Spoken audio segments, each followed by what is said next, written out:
Yeah, but I'm looking forward to this one. I'm going to repeat the things I said last time because I thought they were good, but apparently Laro didn't because he stopped his recording.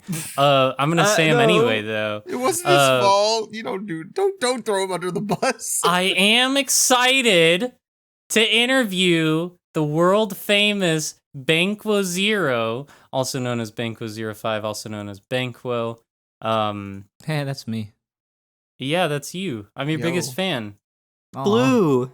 Blue. Look at that loser in the red corner.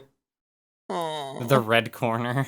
Oh, gosh. It sounds like we're going to start off a boxing match. And in this red corner... and here comes Robert with a steel chair!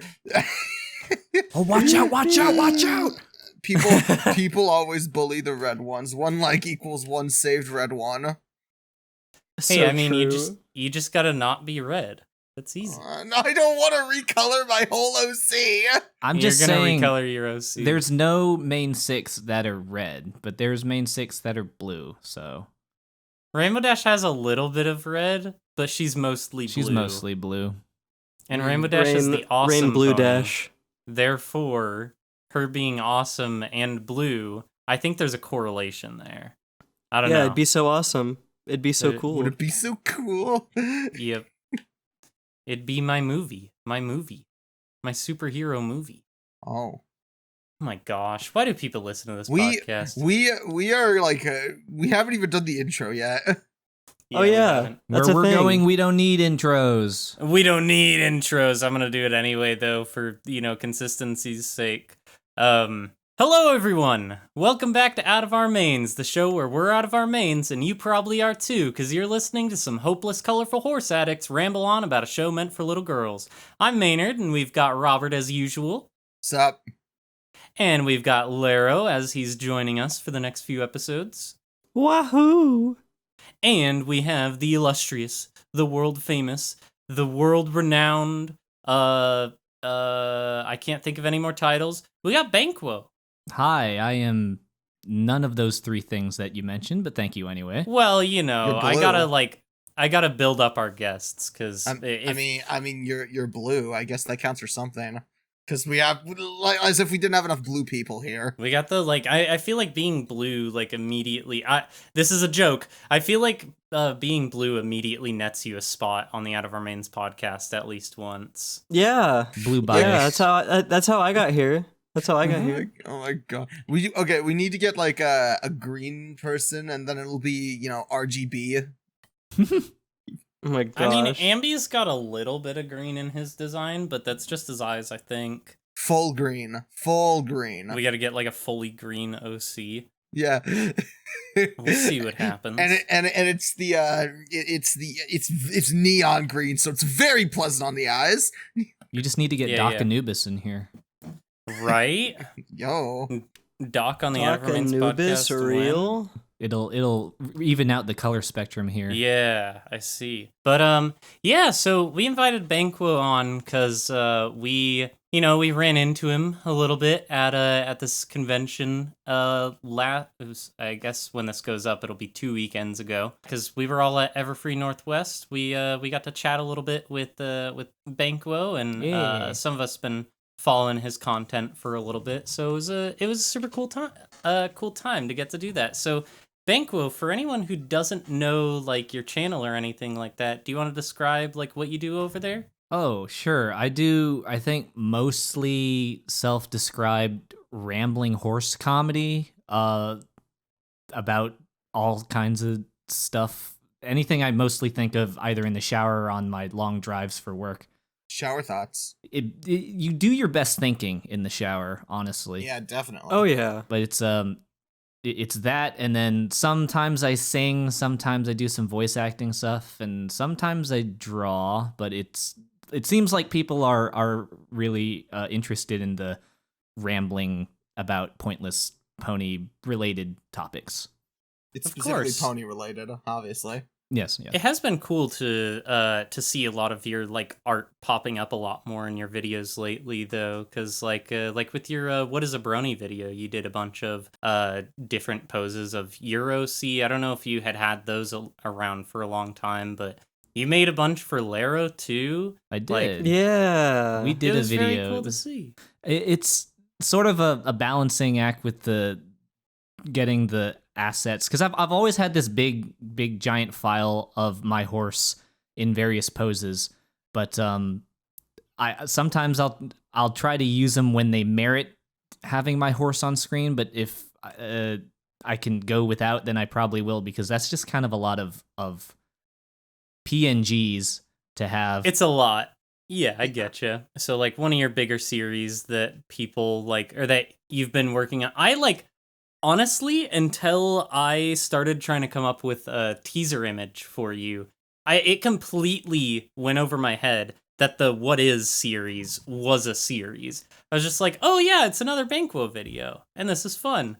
Then I realized, oh wait, there's What Is a Bit, there's What Is a Brony, there's What Is a Name, or What Is a Pony Name, I think. What is a Kieran? What is Hearth Swarming? What is...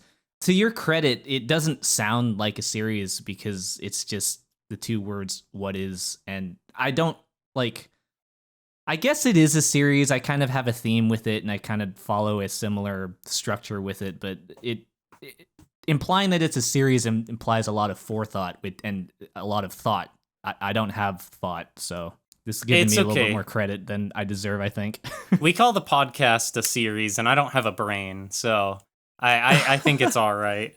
You pass the brain cell back and forth between hosts. You think we have one to pass around? It's just like a volleyball, just like who gets the brain cell this time?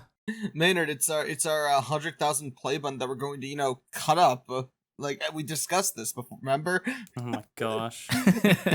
So I guess I wanted to ask just a few questions about you and your content. Sure. I guess kind of the first question that you kind of have to ask in a podcast format. I feel like if you're doing a podcast where you essentially interview people, I feel like if you don't ask this question, you're doing something wrong. Mm-hmm. So what got you into the pony fandom? Like most people that I ever talked to in this fandom, I fell down the rabbit hole after I was introduced by a friend of mine. Shout out to Shaolays, who introduced My Little Pony to our high school friend group way back, 100 years ago. And of course, we all blew him off. And then I just could not get away from it. And Sonic Rainboom was the episode I saw clips of. The famous PMV Gonna Go Far Kid, starring the Sonic Rainboom episode, which like 50 million people watched. Natural progression from there to, hey, who is this pony? Let me find out more about them. And like most people, it just got out of hand, and it's 12 years later, and I don't know what happened. Jeez, you've been in the fandom for 12 years now? Yes. Holy cannoli. Wow, old. Thank you. Hey, you whippersnappers better get off my lawn. This is my lawn. You are the boomer of the brony fandom. It pains me to say, but it does feel like that sometimes. I can imagine so. I'll make references to the golden, like I say the golden age, like 2012 to 2014-15, and people who were active then. I was like, oh yeah, you remember so-and-so? And people will be like, huh? Who are they? And I go, oh, right, okay. Oh yeah, I forgot. Yeah. It's not my time anymore. Like, that was a decade ago, and then like your entire life flashes before your eyes. Where did all the time go? Vietnam flashback style. I've been in it for the long haul though, so Yeah. So what year was that? You said like 12 years ago, so like 2011? So it was 2011. Like, yeah, that is when it was the fall time during our high school. Yeah, so it must have been 2011. So like a year after, because I remember watching the season. What is it? I remember exactly how many episodes were out when I first got into it. There was the entire season 1, and only 4 episodes of season 2 had come out. So it would have been around that time, but that also means I got to watch the season 2 finale live, and that was incredible. I can imagine. That's the one everyone I've heard like who got into the show that early cite is like watching the season 2 finale and then talking about it with people was one of the coolest experiences. And I'm so sad I had to miss out on that. Oh, well, it's not your fault. You're so young. Yeah. I bet all your joints work properly. You say that. I hurt my leg recently. But, yeah, you lost him, right? You say that as if I don't have scoliosis and have had it for a lot of my long portion of my life. I guess you could be an honorary boomer then. Yeah, thank you. Sometimes I feel like I'm 50, I swear. You get to be a boomer without actually being the age. I don't think that's a good thing. You get all the detriments and none of the benefits. Am I a mini boomer? Oh my gosh. You have all the downsides of being old, but like you don't get the like you don't get the senior discount. Yeah. So it's just boomer but worse. And we get this unfortunate reality we live in. You just get to be sad. Yeah. Oh boy, my favorite pastime. So about when did you start making content? Because you've been doing stuff for a while, but only really like took off recently. Yeah. How long have you been making stuff for YouTube? It was kind of on and off. I think with the advent of the golden age back 2012 through 14, and saw all these content creators making stuff, and I was in my infancy as a human being.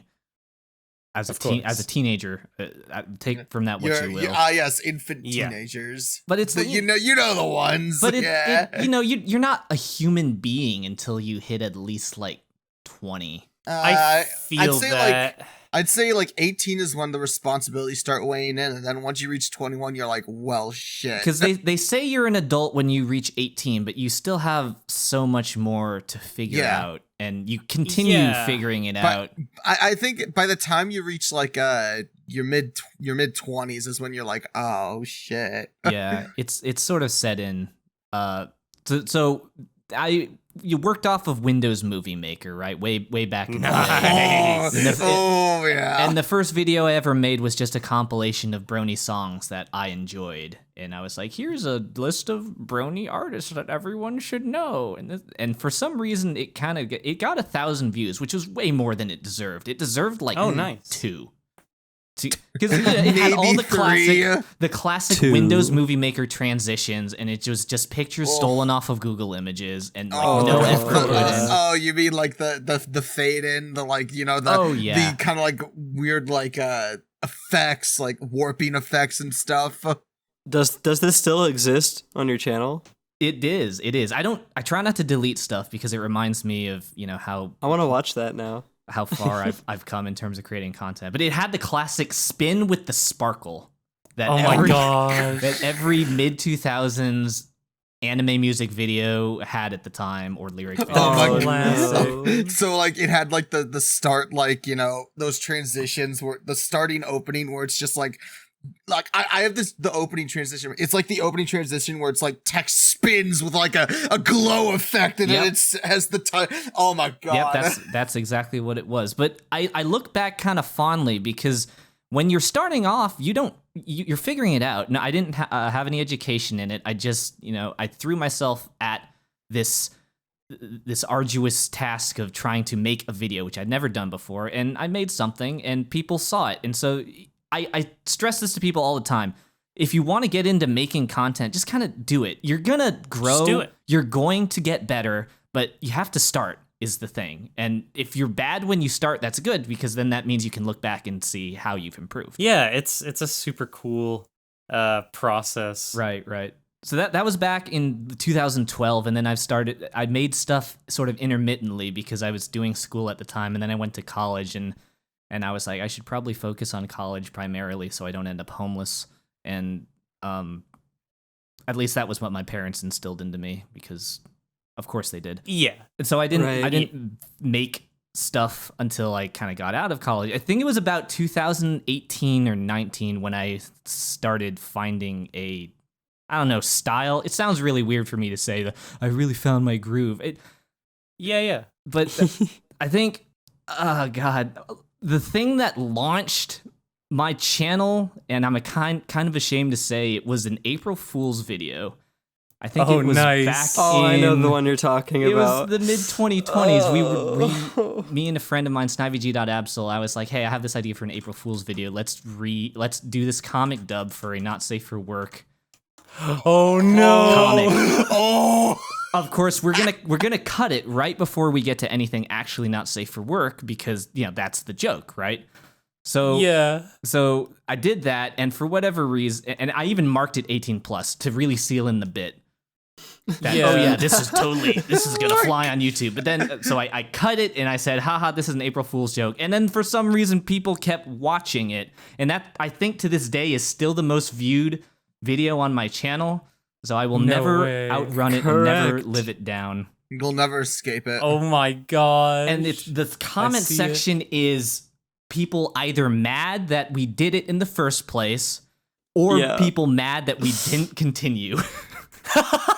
So 238,000 views. it's That's crazy. kind of stupid. Like the most popular videos on my channel, I swear I did not put the most time or effort into. But isn't that just the way YouTube works, right? Yeah. I don't want to go into my Sonic Rain Boom double my boost gosh. meme again with 300,000 views.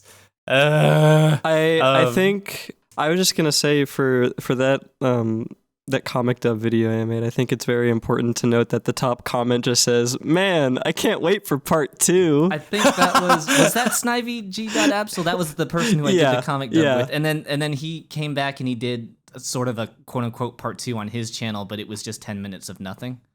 And Oh my people gosh. waiting for it. So Oh my god! once again, it will continue to haunt me, I think, until another video does better, but I honestly don't think that's going to happen. That's so funny. Well, hopefully something does better eventually. I have an idea of like what my typical numbers are, and it's sort of like in the maybe 1 to 5,000. That's about my range. If I get more than that, then I go something was whack. YouTube took it and ran with it in all kinds of weird places, but Oh yeah. I sort of know how big I am. Yeah, be aware of like where your typical range is, so you can point out the outliers and such. Be like, what was different? Oh, I didn't put as much effort into this video. That's why it blew up. I think the one that I am sort of satisfied that did so well that I did put effort into is the if G4 Ponies left messages in the Unity crystal, which is I think my most recent very successful one. And that when I'm like, okay, yeah, because I drew everything and I was like hopping fresh off of that Make Your Mark G5 like a week after it aired or something. Yeah, it was like kind of a perfect storm, perfect timing sort of thing. Right. And like an interesting concept and And then someone put it on Reddit, and then someone was like, I don't like this guy. He's using the stupid YouTube voice. I'm like, okay, cool. Oops. Oh. The YouTube voice. Hey guys, what's up? It's me. Welcome to another video. I'd like to That's thank us today's the entire sponsor. time.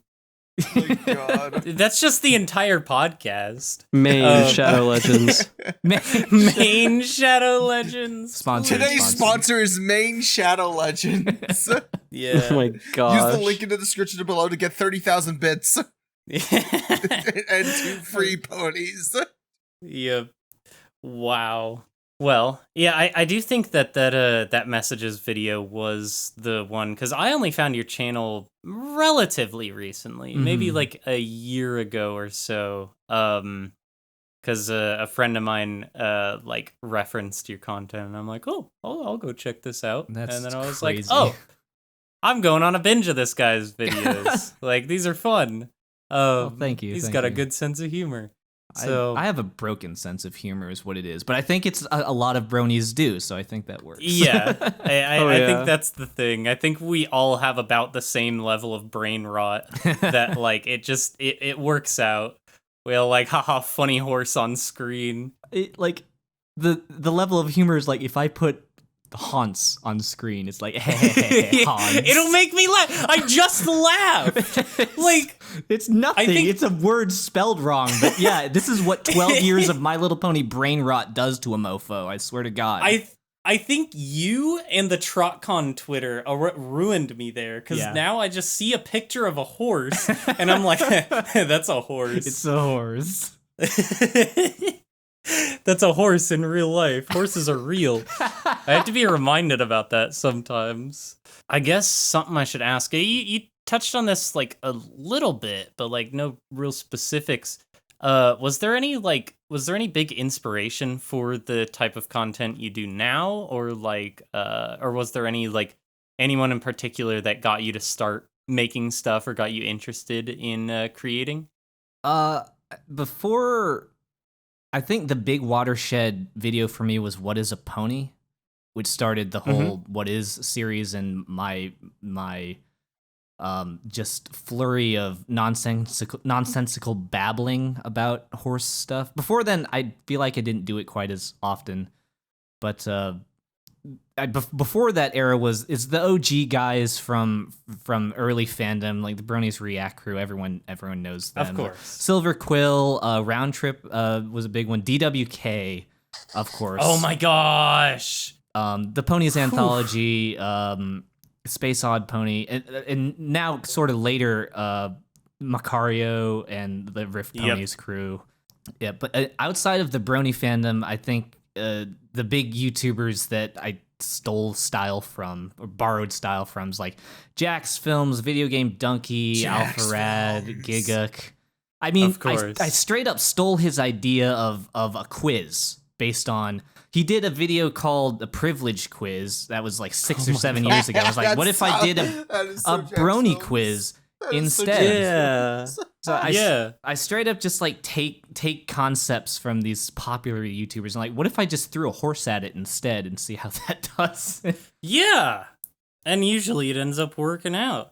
No, but I think you have like a unique spin to it is the thing, because you've got your own like sense of humor and everything. And I actually just watched the quiz video today. I watched it when it came out, but I was showing my roommate some of your content earlier, and he got a score of. He's also been around the fandom for a long time. I think he got a score of like 700 something, and I'm like, oh gosh. But I can't remember what mine was. I wrote it down on a notepad, but I think I don't remember what mine is. Total transparency. I don't remember what I think it was 435 or something like that. I still need to take this test. Something. You haven't taken the how much of a brony are you quiz? I'm a little bit curious considering how new of a brony you are, Laro. Yeah. As to what your score would be. I didn't like tests. I guess I'll have to do that after the podcast episode. I'll take a peek at it. Yeah. I didn't like show a test audience or anything this, so I was like, what do the numbers mean? Who knows? It doesn't matter, but they don't matter. Yeah. But still just it's funny to think of because I throw a lot of references from old fandom stuff. And so that would contribute to your score if you've been around a while. Oh man, the ice cold water. Yeah, like that's a deep reference for the farther and farther we get away from BronyCon, the deeper and more obscure that reference becomes. Yeah, the less people know about it. I never got to meet him because I never got to BronyCon. Because my first convention year was last year. But I've heard so much about this legend among men that. You know, his reputation kind of precedes him. Right. But I hope he's doing well. I do too. Yeah, he's probably still out there handing out ice cold water for only $1. If he ever watches the Out of Our Mains podcast, we still remember you. We remember you, ice cold water guy. I respect your hustle. We miss you and your water. Actually, speaking of, man, I didn't even mean to do this, but I'm just so good at segues that I do them unintentionally. How long have you been going to conventions? My first convention was BronyCon 2014. Whoa. And I went as a bright-eyed recently turned adult, by myself and with my brother. I didn't know anyone. I didn't make any friends. It's weird if BronyCon was my first con and it was massive. You know, it was like tens of thousands of people. And with a convention that big, it's kind of hard to meet people because everyone's just lost in a crowd and there's so many of them. And so I didn't meet friends until I had been doing conventions for like 4 years. TrotCon 2018 was the time that I actually met friends at a convention. But the beginning was BronyCon 2014. That was the only one I went to for a while because I was on the East Coast, and I'm still on the East Coast actually, but I hopped around a lot. That was the closest one to me. So it was BronyCon 14, 15, 16, 17.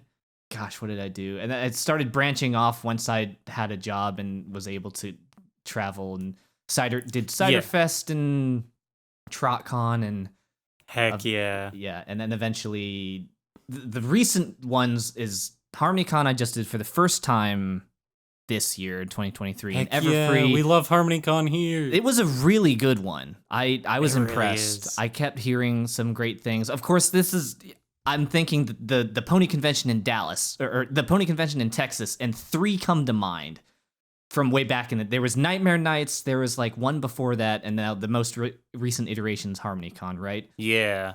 I believe so. I don't know about the other Texas conventions, but again, I wasn't paying too much attention to all the con names back then. So yeah, and it was, and then Everfree Northwest I had just done for the first time last year. So this year in 2023 was my second, and I think that's my second favorite convention behind Ponyville Cider Fest, and then I'd say HarmonyCon's my third favorite. Everfree was really good, but yeah, I definitely do get what you mean when you say like, yeah, went to BronyCon, it's a great time, but you didn't really like meet anybody there. I kind of noticed that I tend to like the smaller conventions better generally, because like you get to meet a lot more people individually. There's more people at bigger conventions, but you end up meeting less people because of how many people are there, and because everyone's trying to get from one part of the convention center to the other, and everyone's got stuff going on, and there's not really.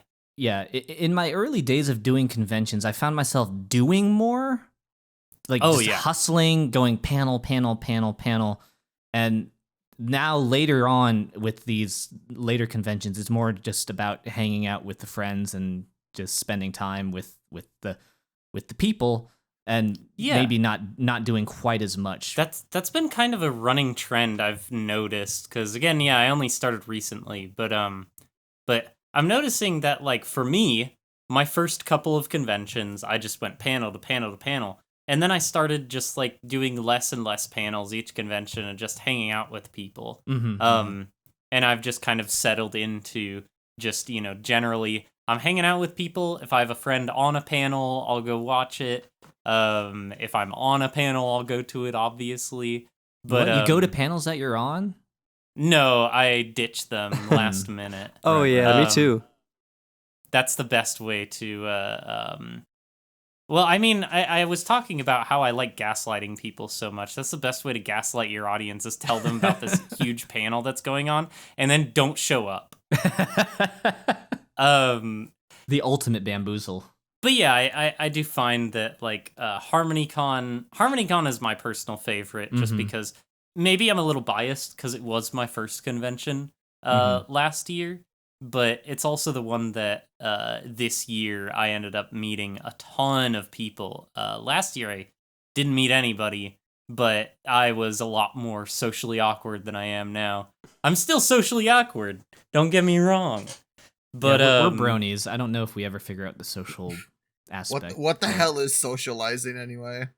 Exactly. What are people? Are people real? I don't think so. What do you mean people? We're ponies. Like, can't you tell from the video, the footage? Exactly. Yo, you want to go to Sugar? You want to go to Sugar Cube Corner after this? Oh my gosh! Living in the freaking living in Ponyville. Yeah, we got the. I don't know if parasocial would be the right term for it, but like living in that that fantasy, building up people's interpretation, letting them live in their ideal On all world. levels except physical, I am a horse. Exactly. Inside of me there are two horses. Two horses. One says nay nay, the other says nay. May May. Nay, nay. Oh my Nay, god. Whip it, nay, nay. nays. Yes. Okay. I bring good news. Yeah. Oh, what's your good news? I took the quiz. Oh my you took gosh. the quiz Are you now. taking the Alive. quiz during the podcast?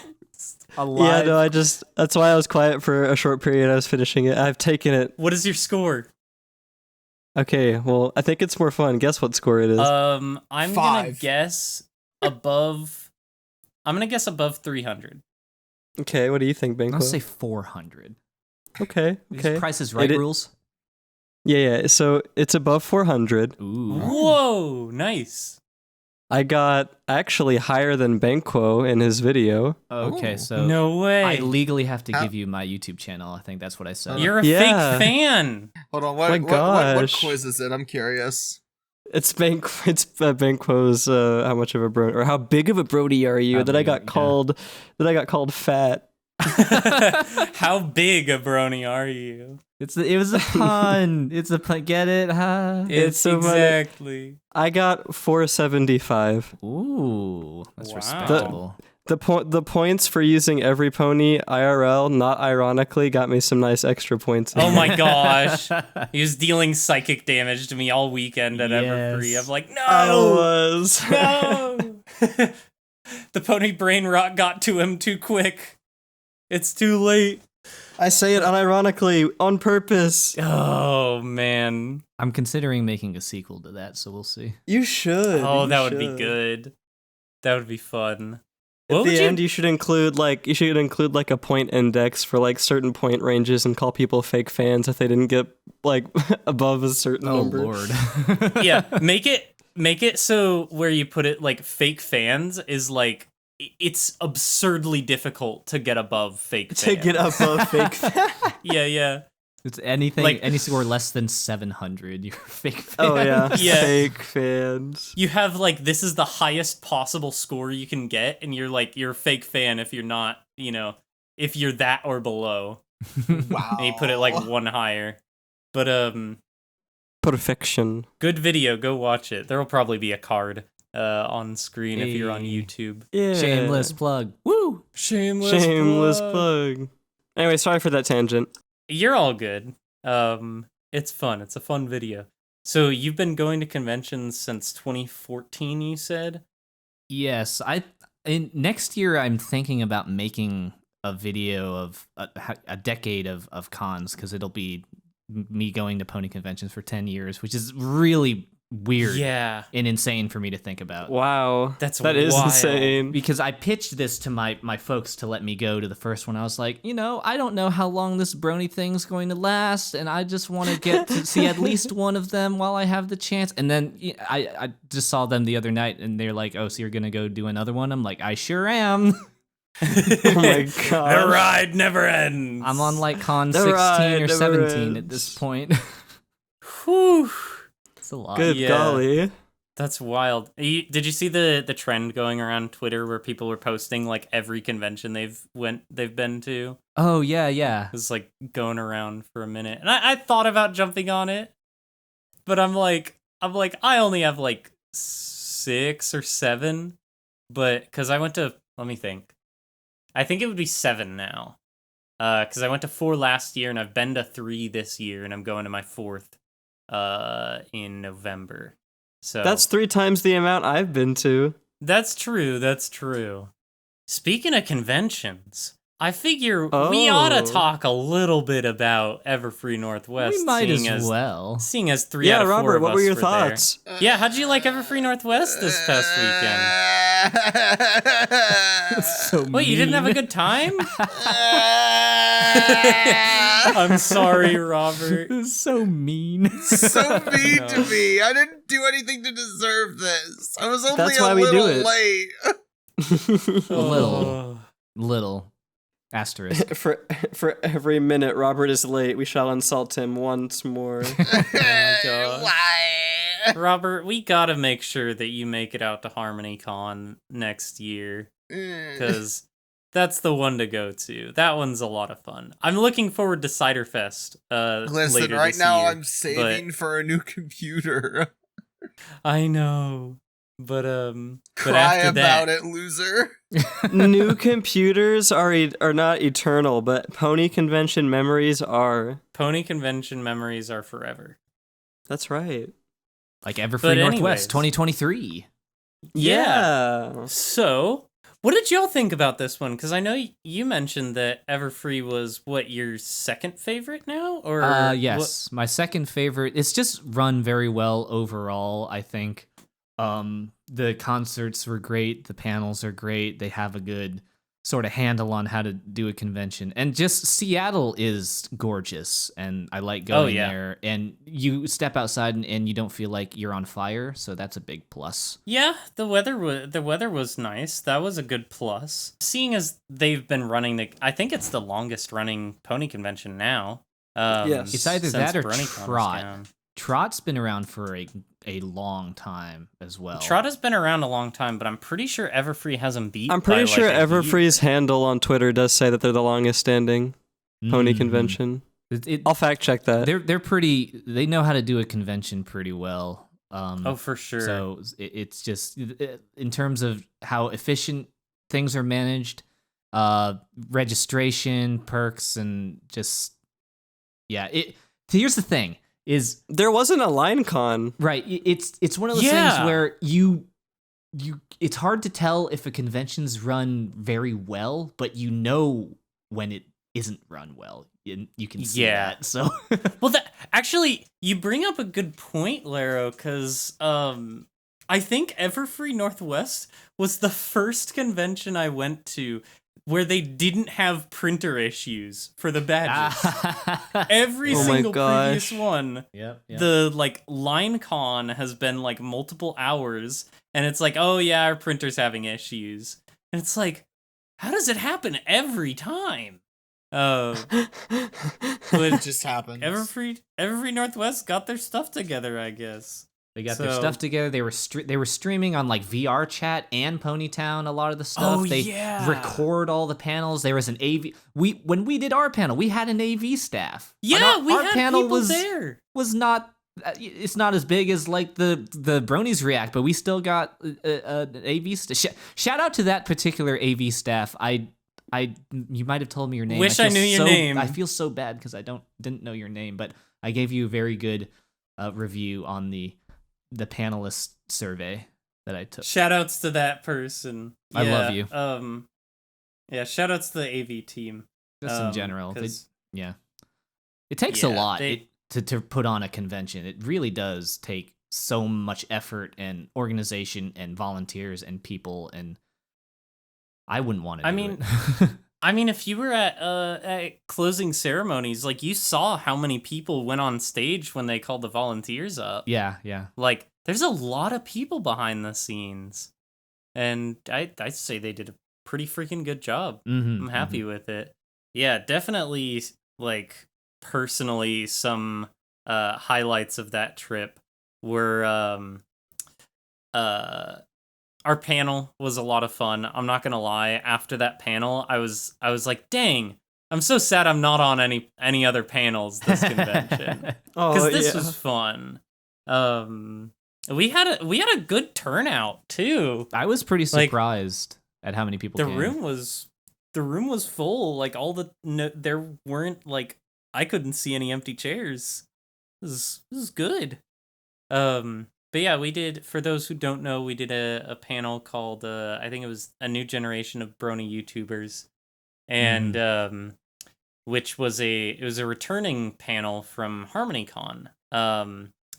But that one was a ton of fun, just getting to, like, hear people's questions and get to talk about each of our individual channels and things like that. But for pony conventions in general, it's just a whole different experience. A lot of the Brony fandom we experience in our private homes in front of our computer screen or through Discord. And so you don't interact with people, but I mean, you see numbers, it's like, oh, there's individuals either watching videos or commenting or doing all that sort of thing. And then you go to something like a convention and you're like, oh my gosh, there are human beings that make up every single one of those numbers. And it just becomes so real. You're like, yeah. Oh, like I had, oh man, I can't remember your name. I'm super sorry. I don't remember your name. I'm terrible with names.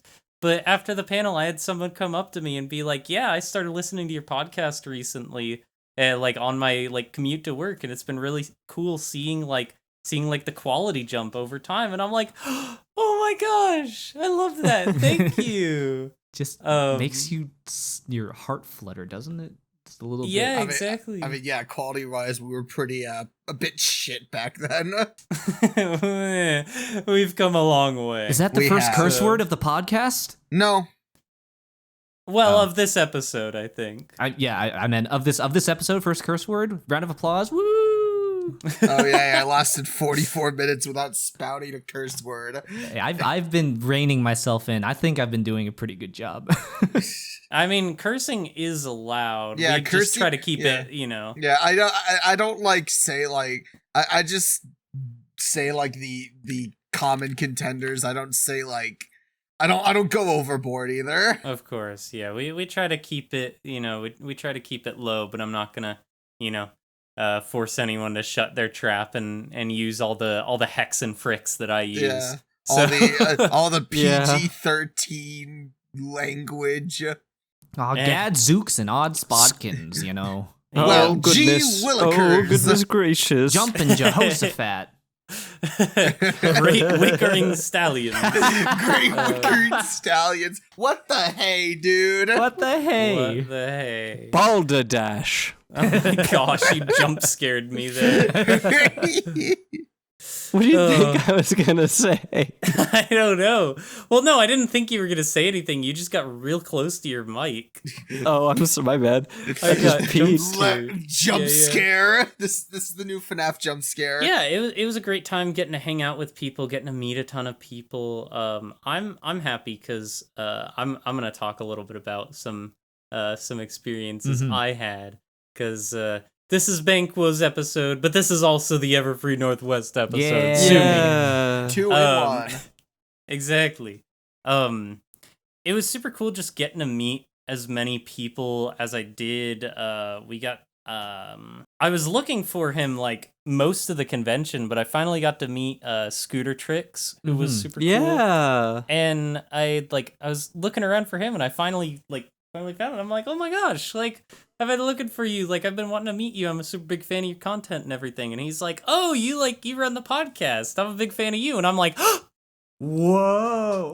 I'm like, Autumn, like, big gasp. Yeah. So shout out to it's so Scooter crazy. Tricks, I guess. It's so crazy when like you know, larger content creators that make like super good content, they like actually know you, and you're just like, well, huh? You know me. Yeah. That was sort of. I had an experience at Ciderfest last year, and I think that sort of started as the gateway into actually doing content at conventions. I went to introduce myself to Thoth Penswell of Riff Ponies, and I was like, "Hey, man, I really enjoy everything that you've done at the conventions and all your panels and stuff." And he looks at me, and goes, "Oh wait, I know you made that video about the Unity gems or blah blah blah," and I was like, "Oh my god, you know me? I'm gonna freak out." Yeah, literally, like, I've never experienced that because I've not been to a con, but you know, not yet. It will happen. I swear. I would love to meet like a lot of. I would love to meet you people really badly. Just so you know, Robert, we're not famous. We're not like walking around like the paparazzi. I know, following obviously, us. but I'd still like, even disregarding that. I would just love to meet other bronies like in real life. That'd be crazy. IRL. Maynard, I hope you get to have an experience where somebody says you look good. Oh my gosh, you look good. Dang, you look good. Did we ever tell Banquo about that story? Oh my gosh, I don't think so. No. I don't think Robert knows either. Please. So we were at Everfree. We were making our way to the Cartoon Court panel. And as we were going in, there was this person. They were an older person. They had a long beard, gray hair, and they looked at me as I was walking by, and they looked at me. They quickly turned around and they just said, like, in the most, like, I guess, like, attempting to be sultry voice ever. They're like, "You look good," and they eyed me up and down. They looked down, they looked up, they looked at me, and they said, "Dang, you look good." And I'm just like, what? The way you said that, it sounds like they were high. Oh my gosh. And I was just like, okay. Oh no. It was a little uncomfortable. Right. I can imagine. But yeah, we've been joking a lot about that after the fact.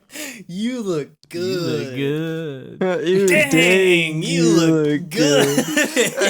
I'm Harley, and this is my brother Davison. This is Harley Davison. Is that just gonna be your catchphrase now? Oh my No, gosh. no, please. Don't Dang, remind you me look of that good. every day of my life. I suppose Yeah. that is the other side of conventions, and there are some people who have a little bit of more of a struggle with social interactions than other people, and so that'll sometimes happen. Yeah.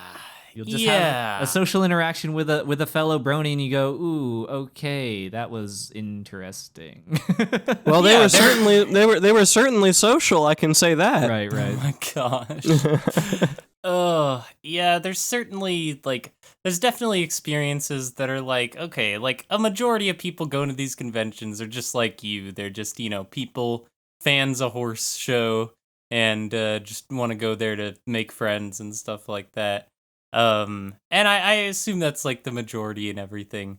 But yeah, there are some interactions you have with people where it's like, am I awake? Like, is that a real thing that just happened?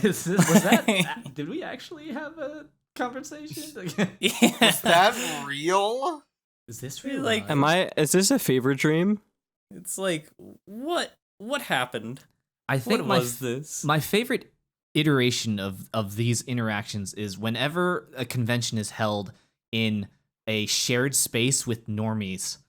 And Oh my so gosh. you get normies walking around and mingling with the brony people, and that beautiful chaotic mess of judgment going both ways is phenomenal. Yeah, I got TikTok interviewed by non-brony people. you did? Really? Oh, Yeah, you're gonna be on TikTok. It was near the nighttime as we were going back to the hotel room. I told Maynard about this after the fact, but there was a person who, like, it was like a group of 3 like high school aged kids. Oh boy. And they came up and they said, "Hey, can we interview you two real quick for like, I guess, like, just like the convention video or something like that?" And they were like, "Is it okay if we ask like 18 plus question?" Oh. Or like a more like risque question? And I was like, I don't know. It depends on the question. And then basically, long story short, they ended up like mispronouncing Pinkie Pie, and they said Pinkle Pie, and I thought that was really funny. You can say what it was if you don't have to, but it was basically, the question was basically like, it was like Rarity, Pinkie Pie, and I can't remember the third. It was like Rarity, Pinkie Pie, and like Applejack, I think. And they were like, "Would you who would you marry, who would you kill, and who would you frick?" Ooh. yeah. Yeah. So yeah, it was Rarity, and then they said Pinkle Pie, and then I just started dying of laughter after that. And then what was funny about it is that like we said kill Rarity, and then once we said kill Rarity, Mary fuck kill. Yeah. It was that. So we chose to kill Rarity, and they just looked at us and they're like, "Why does everybody keep choosing to kill Rarity?" It's so sad. What you didn't realize is that Pinkle Pie was their OC. Yo. Oh, shit. Is it just a recolor of Pinkie Pie? Yes. She's a green Pinkie Pie. Pinkle Pie.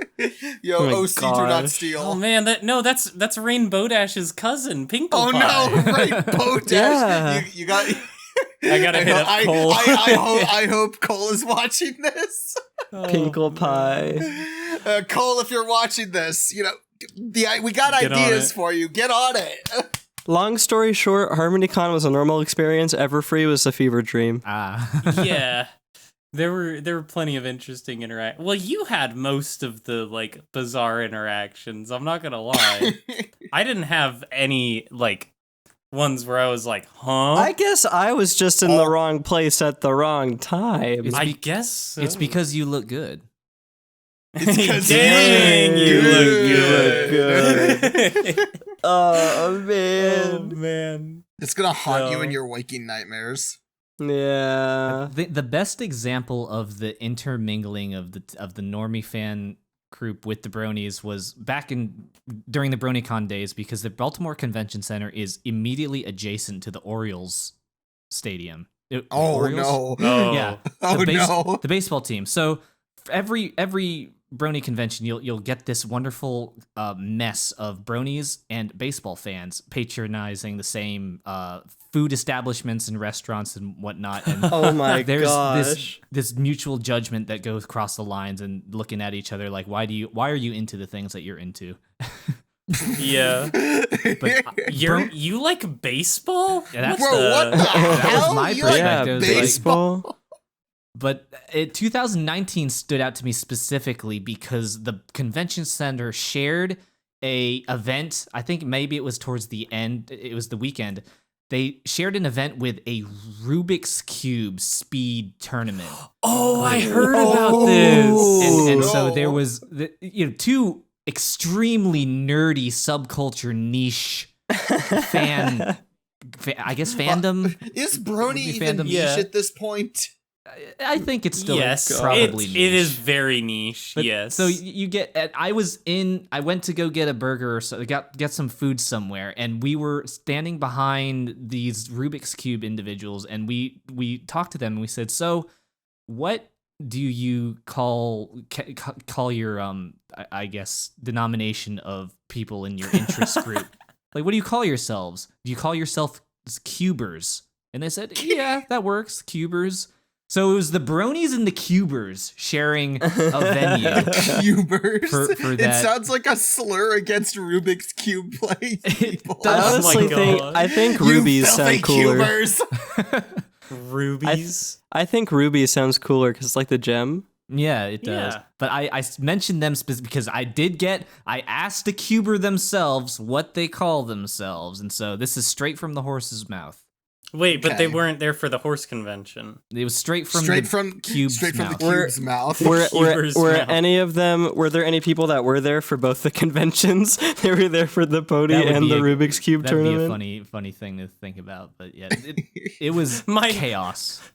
My two specific niches combined. What do I do? That person was in heaven or hell, depending on how you look at it that weekend. Oh gosh, I can't let my cuber friends know that I watch My Little Pony. Oh no, I can't let my brony friends know that I'm a speed cuber. Cubers. It's like the I forget what episode it is, but where Rarity is trying to hang out with both like the high society people and her friends. Oh yes, I remember that. Like and throwing the party at the same time. They're in the exact same situation. Right. They keep going back and forth between friend groups, just like he has to keep changing his outfit like brony merch and then quickly slipping back over to like a polo and some dress shorts. Yeah, like running into the bathroom and like quickly doing an outfit change. Getting rid of your limited edition Brony merch. Putting on your I Love Cube shirt. I love Cube. With your little, it's I Cube. you have a cube OC on your lanyard. A cube OC. This is my cube. This specific pattern. This is my cube Sona. This is my cube Sona. Oh my gosh. Oh my gosh. Oh man. I'm gonna look that up. I'm gonna see if I can find a Rubik's Cube Sona. I love you cube Rubik's Cube fandom. This is done out of mutual respect and understanding. Cube Sona. That's amazing. Oh wow. I think one of my there is no what? way. No Send now behind the scenes. Behind the scenes. Send it. Oh my gosh. Rubik Cube. She is a weird child. Colors show her expressions. There's a watermark. Anyways, though, I think one of my like favorite interactions in general, in terms of like non-brony with like during a pony convention, Yeah. like I can't think of one specific instance, but I just like bringing people to a restaurant or like something like that, and just seeing people's reactions, because like most of the time I like the people that I tend to hang around with are generally very cordial, are very like, they're not like going out of their way to be like, overly goofy in a public setting. Everyone's like, they're being silly, but they're like, it's very like a self-aware sort of thing. I just love like people's interactions. They're like, oh, so like, what are you here for? And it's like, oh yeah, there's a My Little Pony convention like down the street. They're like, oh, and they like look, and they're like, they have that look of like, I don't understand, but I'm gonna nod like I do. Man, those are always such fun experiences. We had that at HarmonyCon. I don't know if you remember, Maynard, when we were going to the smokehouse restaurant, the Heart 8, I think it was. Oh yeah? Yeah, it was near the tail end of the group, but as like you all were going in, I was like kind of near the end of the line. There was like a dad, his wife, and they're like 3 kids walking out, and like the wife and the 3 kids are kind of just like avoiding eye contact, kind of just like making sure not to look at us. But the dad is just looking at us. He just points at us with both his hands. He's like, "Bronies, my people!" And his family, and his wife and his kids just like, they just kept walking faster, and he was just like smiling and giving us thumbs up. And I was like, "Let's go!" Yo, mad respect. I remember you telling this story. I'm so sad I missed it. That's so funny. Yeah. Bronies, my people. Yeah.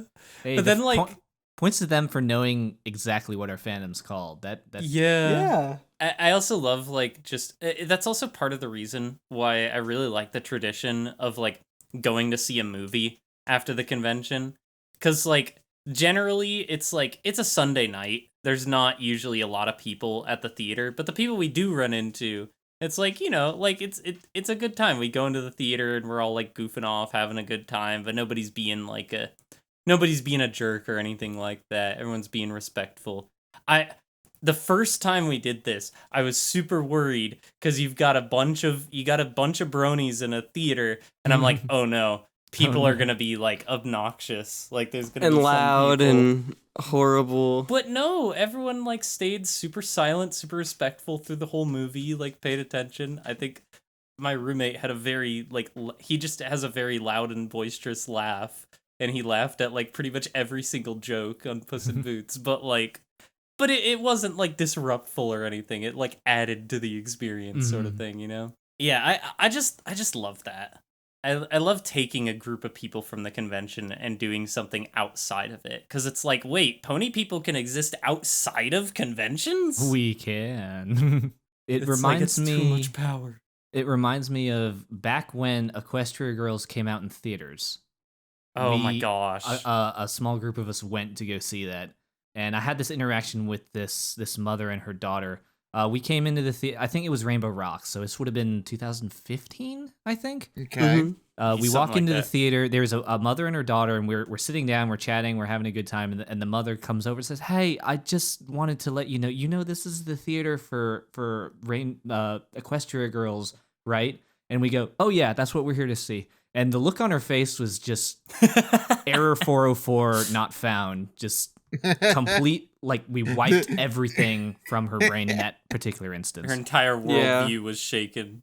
Yeah. It's always a good time just seeing the different ways that people react. Sometimes there are people who are like genuinely like interested in like what's going on. There's some people who pretend to be interested, and then there are those people who are like, who look at you like everyone who just walked in had a second head. Yeah. Like, oh my gosh. Like, is it like it's really just unfathomable that a grown man could like a kid's show? Now, I think it probably helped that we just went in there and it was just us, and we had, popcorn and snacks and stuff. I've seen pictures from some of the groups who went to go see like the 2017 My Little Pony movie, who bring their plushies, Some of them bring their dockies, and no! I think there is a line somewhere that should probably be drawn, but some people are just gonna do what they're gonna do. Dockies? Yeah. They're body pillows? Yeah. Bruh. That is in fact a bro moment, but what are you gonna do, right? Some people are just gonna do it, and they're not gonna care. Yeah, but Certified bruh moment. I mean, Certified to brony be moment. fair, both when we went to go see Spider-Verse and TMNT after conventions, I did bring a giant plushie into the theater, but it wasn't in the way or anything. But I mean, it's like there's a difference between bringing your plushie and then bringing like your lewd-looking giant body pillow into the movie theater. I don't know about that. Yeah. Any other like convention memories with Everfree Northwest that anyone can think of? Anyone want to talk about? No other traumatizing experiences, thankfully. I have my memories of not being there. Yo, the memory. No, I mean, it was really interesting. I'm actually gonna kind of parallel what Banquo said about enjoying Seattle. I actually don't like Seattle. Wow. Oh yeah. All right. I'm not a big fan of cities, and like already, I'm a country person. I live out in the country, and I prefer it out here. So, kind of like having all this like high traffic areas with a bunch of random people I see walking on the street made me like really uncomfortable. Yeah. I love cities, except Baltimore. Get out of here, city pony. Baltimore's Get the outta only here. city I don't like. Fair enough. I think it really just depends. Wait, but, were you at TruckCon this year, Banquo? No, they held it in Dayton, and I used to live in Dayton. Yeah, okay, I don't like that's Dayton. Okay, I was gonna say, because Baltimore's the only place you don't like. what was bad about Dayton, Ohio? Oh man, I like to describe it as like one of the neighborhoods we were driving through to get to the convention center. And granted, the city itself wasn't like this, but one of the neighborhoods we were driving past, it looked like we were seeing like exclusive footage for the next Fallout game. Like, that's peak Ohio for you. What? Yeah, like the way that the houses were, like there were like overgrown houses with like windows shattered, and like people are just walking around like it's just average everyday normal stuff. Business. And I'm like I want out of Ohio. Can we go back? Like. No wonder Ohio became a meme. It's just Fallout 5. Yeah. Yo. People talk about all the time. They're like, "Oh man, I'm so sick of all the Ohio memes. It can't be that bad." And I'm like, "Go to Dayton." Bad. Yeah, go to Dayton. It can be pretty bad. For conventions, they have them in the city, and I especially like Everfree because you can walk to everything. You don't need a car.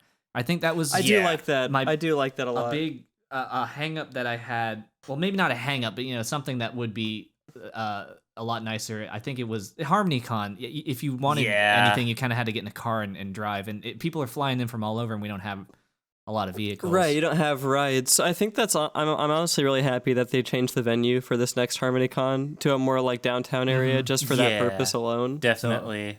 So, Everfree is really good. That location in Bellevue is really good. Ciderfest is really good because that's right in downtown Milwaukee, and Cider is right there. Yeah, downtown Milwaukee was fun to walk around. Mm-hmm. It was an interesting. I guess I'm gonna find out about that in November. Yeah, huh? you get to take pictures Milwaukee with experience. the bronze man. Or wait, was it bronze or was it? I'm forgetting. Oh man, I'm still scared of the cheese boogeyman that comes out after 2 yeah, a.m. the cheese boogeyman. He's coming.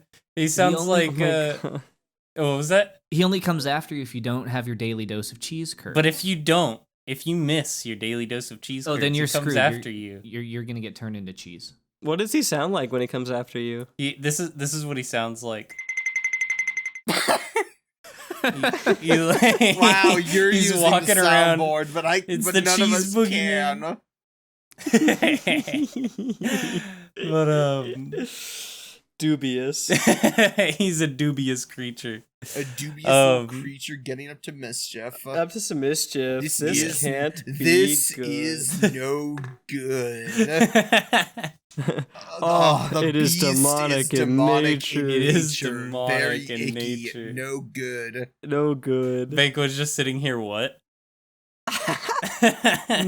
Yeah, send him the video. Yeah, you're okay. I'll send the video, but I was gonna say, I think, I don't know. Banquo, was there any, like, in particular, like, memories that really, really stuck out to you at Everfree? I think it's just the Or just kind of just blur together? The crew I roll with at Everfree are like my West Coast crew, and I only get to see them maybe once a year if I'm lucky. So it really is the people that you surround yourself with and having a good time that really does make a convention special. 100%. Then I agree. Getting to meet all you guys, except for Robert, of course, because he wasn't there, but Robert, the panelists and the musicians and everything. I do thank y'all for you and your group for being so flexible with the movie stuff, with us changing plans last minute and everything. Oh yeah, it's totally fine. yeah. Our crew was also very flexible in that we had all planned to go, and then the day of, there was only 2 of us who wanted to go. And the friends come. I think that's just sort of the nature of pony conventions, though, is you have to be fluid and ready to just adapt your plans to whatever happens, and that probably holds over into the planning of the conventions too. The concerts that go on until 3 a.m. not by design, but just because it sort of happens that way. It lends itself to trying being adaptable. People need to be adaptable. Is the thing I was trying to say. Yeah, and especially when you're out of state. Holy cow! It ends up being being very memorable, though. Those things that kind of change last minute end up being the things that stick with you. Being tired out of our minds listening to Never Last Standing's last set at a pony convention. Mm-hmm. Yeah. It was fun. I was tired and a little emotional by the end of it, even though I had barely listened to Never Last Standing's stuff. But the magical thing about Never Last Standing is Never Last Standing and Loop Poof. Their sets just make you feel stuff. Yeah, it was. Oh man, that was really good. I will say with TrotCon in Dayton, there were a lot of interesting things that happened with that convention. Right. But the one thing that convention had over any other convention is that concert was incredible. They even had Koa kept having sound issues. Just randomly the mics would just cut to the feedback sound, right? Yeah. And it happened it happened maybe 3 times before she's like, you know what? Screw it. We're doing this a cappella. And she just did. She just did the rest of her set with no background music, no auto-tune, no nothing. And it was this is awesome. That's so fun. But then the lineup they had was incredible as well. I'm sure a lot of the hiccups that came was with switching venues and just trying to get everything sorted. Because of course, TrotCon's an institution, and they've been doing this a while, so I'm sure they have an idea. But it's just whenever you change, there's going to run into some issues inevitably. Yeah, they had a lot of unfortunate stuff kind of happen last minute with that convention, but we don't gotta get into that. This is the Everfree episode. I hope they bring more microphones next year to HarmonyCon. Yeah, oh my gosh. Having to last minute ask AV hey, we only have 4 microphones and we have 7 panelists. And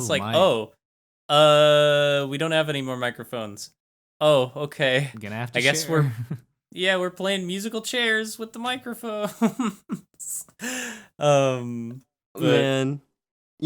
in regards to Everfree, though, the convention space that it had, it was rather mind blowing for me because I wasn't expecting just how big and open and because there were so many different floors with so many different things going on. Mm-hmm. Oh yeah. They had I just wasn't ready for there to be three stories of entertainment. Yeah, 3 stories across 2 different towers. I don't think I Yeah. even went to the gaming section of that tower. I went there a couple times Yeah, because we were that's there a where couple Maynard and times. Rem were a few times. But I mean, holy cow! I think that's why it kind of felt empty sometimes at that convention in particular, just because of how big of a space there was and just how much different area there was to fill. There were 1,800 people there. Yeah, Which is like, whew. I think that's the perfect number for me personally. I like that around that ballpark. I think it worked for the venue size is the thing, because oh man, I don't want to keep bringing it over to other conventions and comparing things, so I'm not gonna. But yeah, no, it was a good time. I went to the gaming room quite a few times because there was well, yeah, partially because like Rem was doing stuff there, but also DJ Thed was there, and I got to hang out with him a bit. That was a good time. I don't know, I think I showed you Banquo. At the charity auction, I got a copy of the G5 game, A Maritime Bay Adventure. Oh, signed that's right. signed by a bunch of the G5 voice actors. Mm-hmm, And I was super happy about that. And since I had been hanging out with DJ Thed, I'm like, hey, you worked on this game.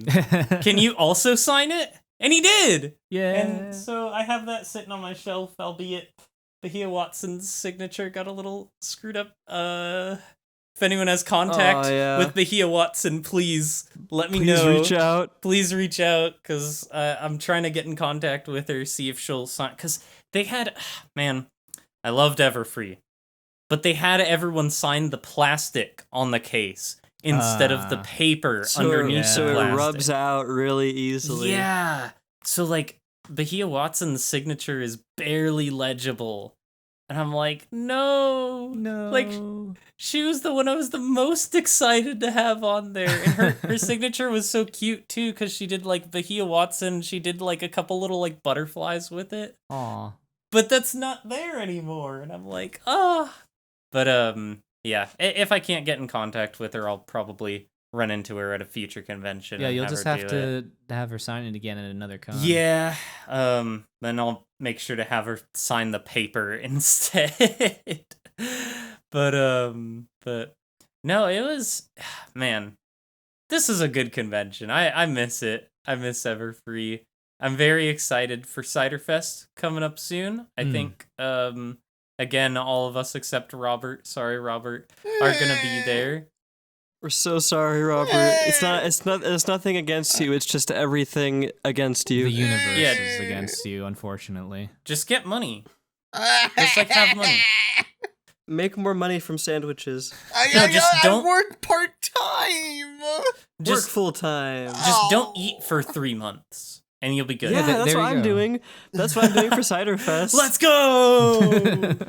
No, like, we have chickens here at home that lay eggs, so I've literally just been eating eggs for breakfast, lunch, and dinner. That's all I've been eating. Are you kidding? Just to save money to go to Ciderfest. Oh my Okay, Lord. don't do that. Don't do that, please. Let's go. Don't hurt yourself, man. I'm not hurting myself. That is hurting yourself. Well. Eggs are great. Eggs and cheese. I do like eggs. I eat eggs and bacon every morning, but I'm not just eating like scrambled eggs every day. I can hard boil them. I can scramble them. I can make an omelet. I can put things in the egg. can like throw them at the people. life of a con goer. Sounds like you're going back to college. Oh man. Oh yeah. I'll say I have every intention of being at Ciderfest. It hasn't, manifested as a total commitment, but I'm gonna try my darndest. I'm about the same boat where I'm like I'm 90% sure I'm gonna be there. In spirit, I'm 150% going to be there. Of course. Yeah. Yeah. All the preparations and stuff doing beforehand, but yeah, so definitely looking forward to that. It can't come sooner. Actually, it can wait because I have too much stuff to do before then. It's gonna sneak up on you. We're already more than halfway through August. Yeah, that's true. So we've only got, what, 3 months? Yeah. 3 months. Well, less than 3 months, because it's Right. like November. It's like the weekend. It's like the first weekend I think it's of November. I think It's it's like I the don't think it's 3rd the through first the 5th or weekend. something, isn't it? No, No. Everfree is the 16th through the 19th, I thought. Or the Oh, 17th Cider through the Fest. 19th. Wait, Oh, yeah, hold on. Cider Fest. Whoops, Cider Fest, yeah. Cider Fest Oh, is it the is. 17th through Okay. the 19th. I don't know why I thought it was like the first couple days. We've got time. We've still got, a little Yeah. less than 3 You're months. thinking about a little less. HarmonyCon. I might Yeah, be. because HarmonyCon is like February 5th now. Okay, I might be thinking of Harmony. Oh, man.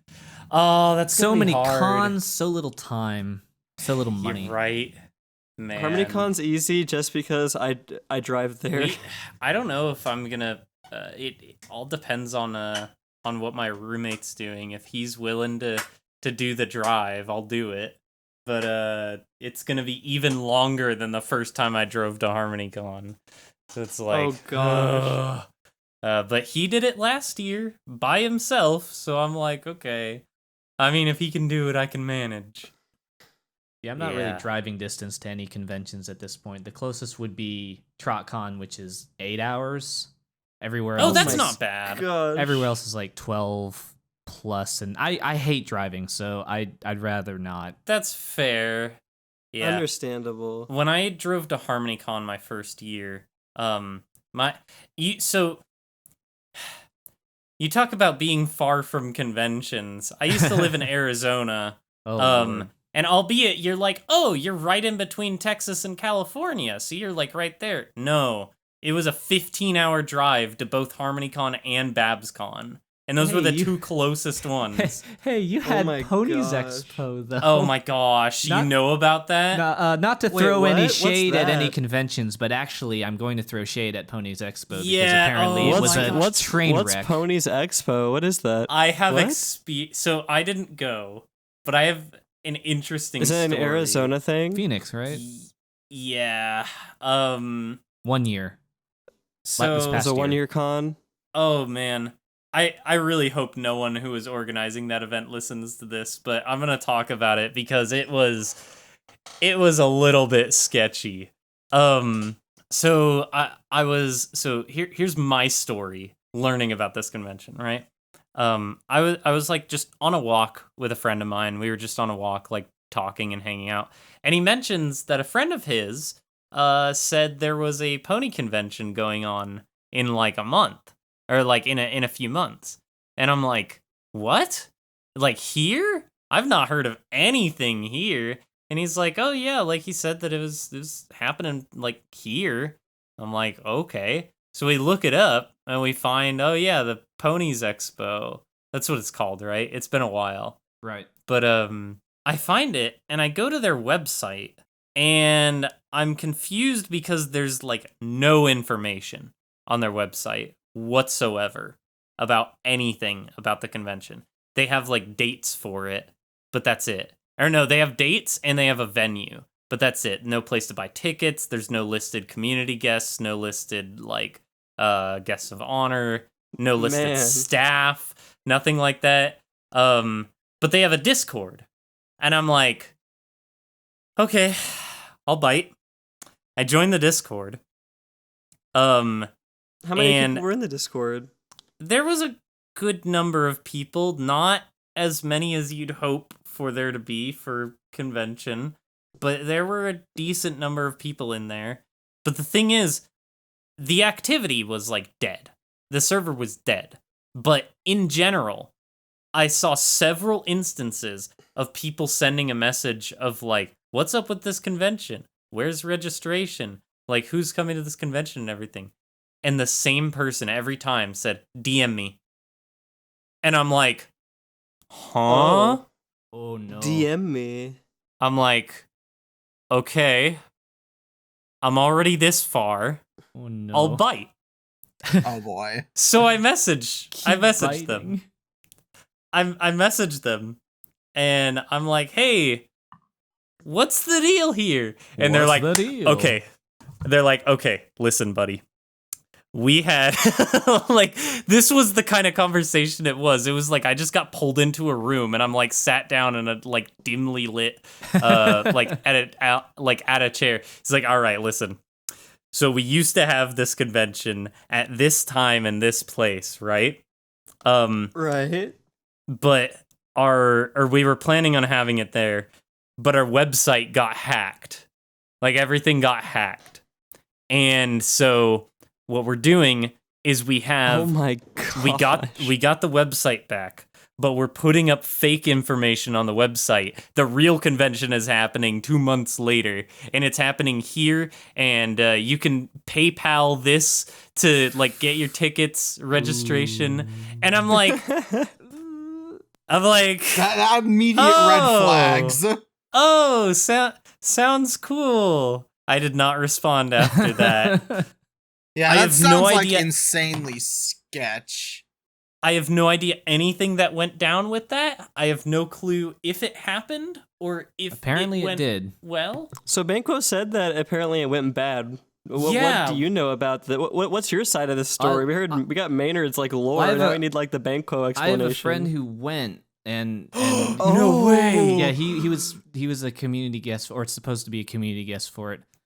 Really? SniveyG.Absol. He said he went down there and it was just, there was no organization. There was people, the staff was like asking him to help put people in his room because there wasn't enough room.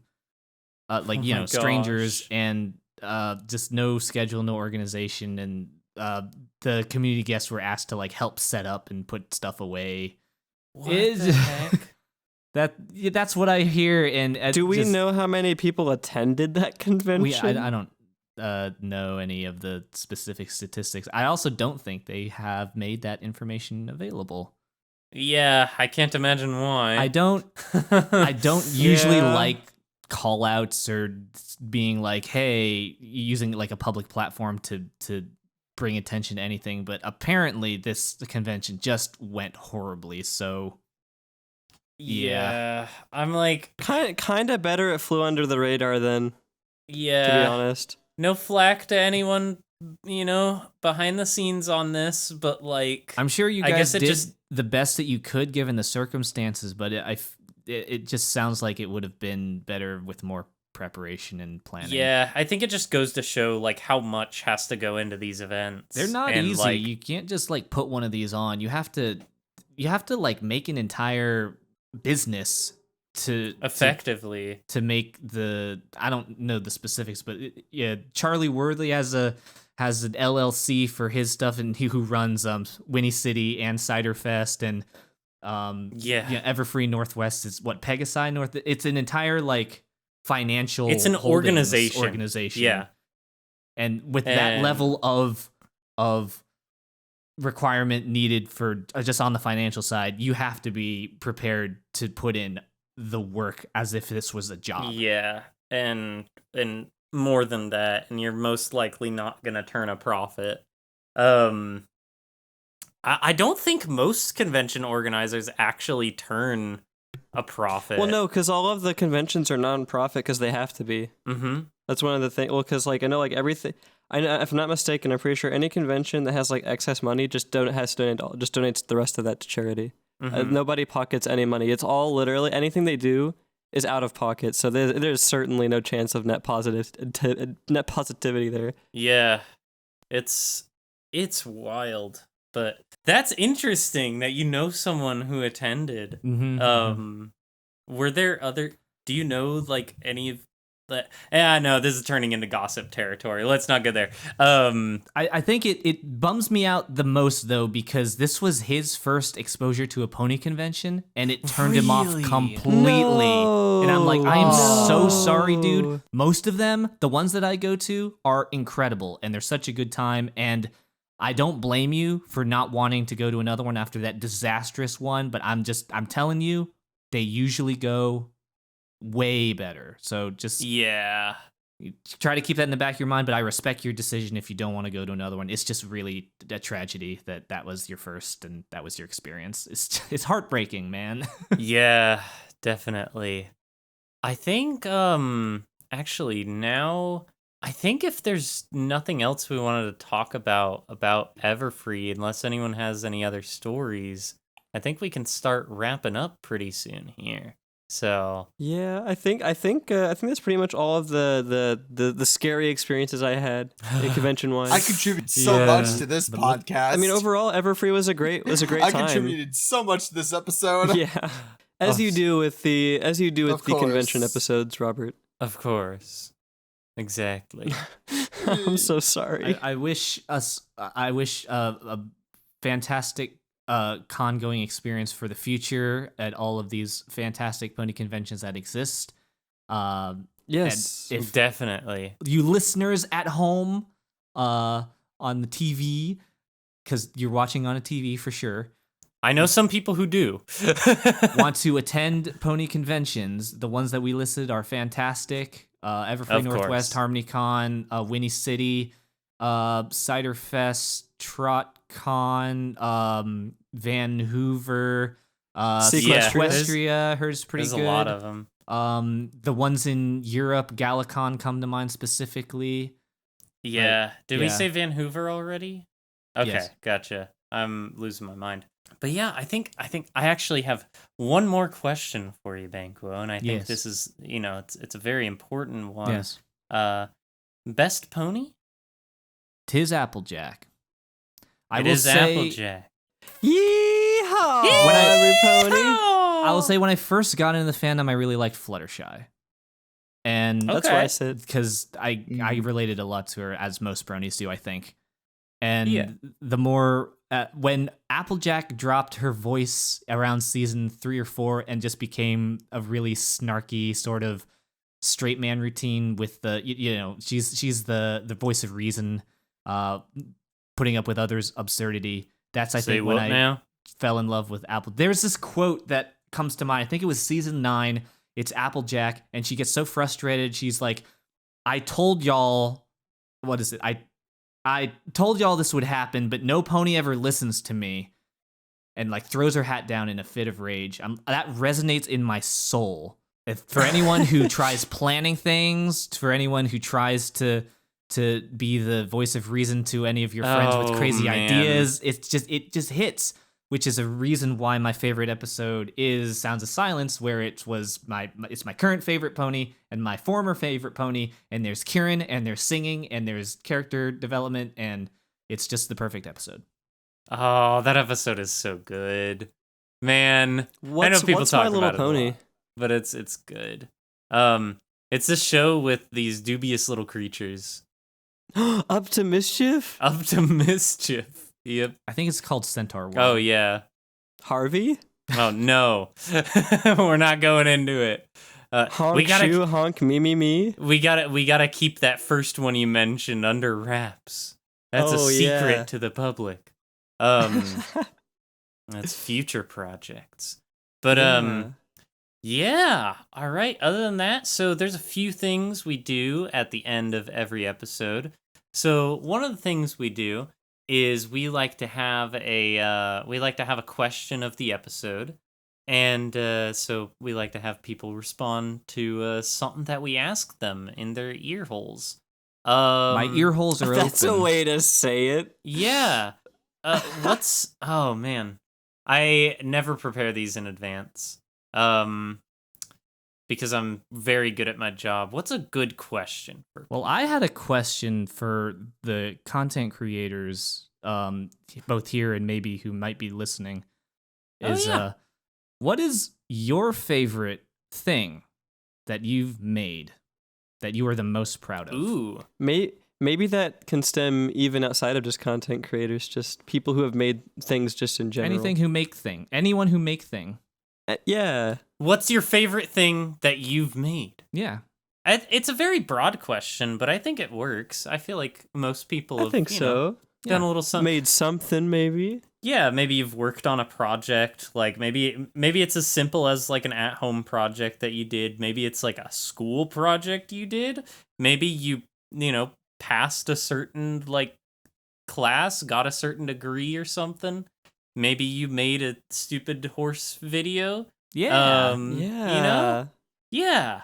So what's your favorite thing you've made? I think that's a good question. I guess since you did kind of direct it at us, I guess we should probably answer pretty quickly since we're wrapping up. But I'll go ahead and answer. Actually, no. Larry, you answer because I haven't thought of my answer. Robert, you answer. I don't know yet. What's your favorite thing that you've made? Just in general. Or like project you've worked on, or something like that. That is a good question. I'm pretty. None of us are prepared. I can answer my own question if you'd like to answer your Banquo. Answer your question. The favorite video that I've ever made is History of the Brony Fandom, but really fast. That's a good one. But way too fast. It's because yeah, I've wanted to make that sort of video the longest. I think I came up with trying to do that while a few years after I joined the fandom, so maybe 2015 or 16. So I've had that idea swimming in my brain for years, and to finally sit down and kind of chronicle everything that my boomer brony brain has had swimming in there for the past 12 years, or how many years, I don't remember when I made it, but was very gratifying. And just seeing the flurry of comments about what it was like when people joined the fandom, what people were seeing, and just to ignite some nostalgic memories in these people from when I showed, hey, this is what I saw when I was in the fandom for this long, and people go, oh yes, I remember that, and it was incredible. This huge feeling of community was the most gratifying project I think that I've done. Yeah, absolutely. That's awesome, dude. Heck yeah. I do love that. Quick one, I guess I could say. My most proud thing isn't even like pony related. It's I made a complete Fireball guide for 5th edition Dungeons and Dragons on a Google document. That's like 18 pages long, fully detailed about the history of the spell, the lore behind it, how it came to be, usages of it, and how to roleplay with it. Oh my gosh. That's probably my proudest thing I've created. Your fireball spell and you. Yeah, literally. How to tame your fireball. Oh my gosh. Yeah. How about you, Maynard? All right, I guess I'll answer. And this is, oh man, I'm kind of cheating because I'm going to say a couple things because I don't know which I like more, because I like them for different reasons. Honestly, like, the podcast in general has been like one of the biggest like things that I've really done, I guess. So I think for me, one of my favorite things that I've done with this is like the little bits that we put on Twitter, like the goofy little videos. I'm really happy with like Melody Brony's like little bit video. That was a good one. With I'm trying to think of like some of the other ones we did. The Quantum Hippologist one sticks out in my mind. The Quantum Hippologist. The reason I didn't think of that one immediately is because I can think specifically of an error that was in that one, and it haunts me to this day. Robert just sort of pops into existence in one of the times because I swear that I did the keyframing properly. I think it just got screwed up somehow where I like might have Control Z'd at some point or something like that, and that haunts me. But the other thing is definitely some of the thumbnails for these videos. I am super I just have a lot of fun with them. I think they're goofy. Any best moment, and worst episodes any of My time Little you get Pony to gaslight one. your audience is fun. Oh yeah, the Rainbow Dash episode was super fun to do. Oh, I remember seeing the Twitter comments about that. Oh yeah, I want to know actually, did you did you see that teaser before it was officially announced, or no? Yes, before the episode I saw out? the teaser, and this was before I really knew. This was before I have heard about the Out of Our Mains podcast. So I was like, who are these guys? Did they actually get? So you were gaslit as to thinking that too. I was gaslit. I didn't know you goodness. well. I don't think I knew you at all, because this was maybe right after HarmonyCon or around that time. It was shortly after HarmonyCon. It would have been April. So, it would have been for April no, Fool's. So you would have. I think you would have known us. Well, I would have. I heard of you, but it was before I really started knowing you personally and really digesting the content. Yeah, I get you. Because I know you showed up to the panel. I know that much. So, but that was definitely a lot of fun. Also, actually, if I had to pick one definitive thing, it would definitely be the Ace Attorney parody logo that I made for the EOJ that was episode. so good. That was so good. I am so happy with that. That was painful to make, but I'm so happy with how it turned out looking. Yeah. But yeah. Robert, do you have anything to mention? No, honestly. There nothing comes to mind that I'm like super proud of. I mean, I get nothing really comes to projects that you've like VA'd on or anything like that? Or like anything for D&D or something like that? Well, it doesn't have to be pony related. There was one video I did where I did a cover of the song "We Don't Talk About Bruno," but I did it all in my fucking papyrus voice. Oh yeah. Okay. It gets better because I fucking manually animated a papyrus's head on every character I saw on frame. Oh my gosh. And you put Sans over Bruno too. Hold on, let me grab a frame just to show you the chaos. Let me just show you the chaos that is just a single frame from this video. This is what. This is pretty much how it was for the entire video.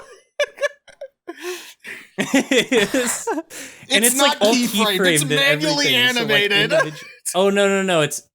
Because I didn't. Because my editor doesn't have keyframing. Man. So he manually tracked every single person's head in the entire song. If I still have the timeline, then I'll show you what the timeline looked like. Oh, man. What the heck? It's so good. If you want to see it, you can find out on my channel. Yeah. So full versions in the description. Yeah, a little card will pop up on screen for each of the things we mentioned. But yeah, I think so yeah, the question was if there's something that what's something that you've made that you're super proud of? Tell us about it either in the comments if you're on YouTube, or you can respond to the Q&A on Spotify, or if you're on any other like podcasting app or something like that, you can tweet it to us at Out of Our Mains, or on our Mastodon. I think it's Out of Our Mains at equestria.social. Or use the hashtag mainpod on any platform, and we'll find it somehow, I guess. Maybe not Instagram. I don't use Instagram. But if you see us on Instagram, that's not us. I don't know if we're big enough to have like fake accounts on Instagram, but you know, I've seen smaller people have that happen. So, right. And then the other thing we ask is we like to have people send us a picture of a random household item.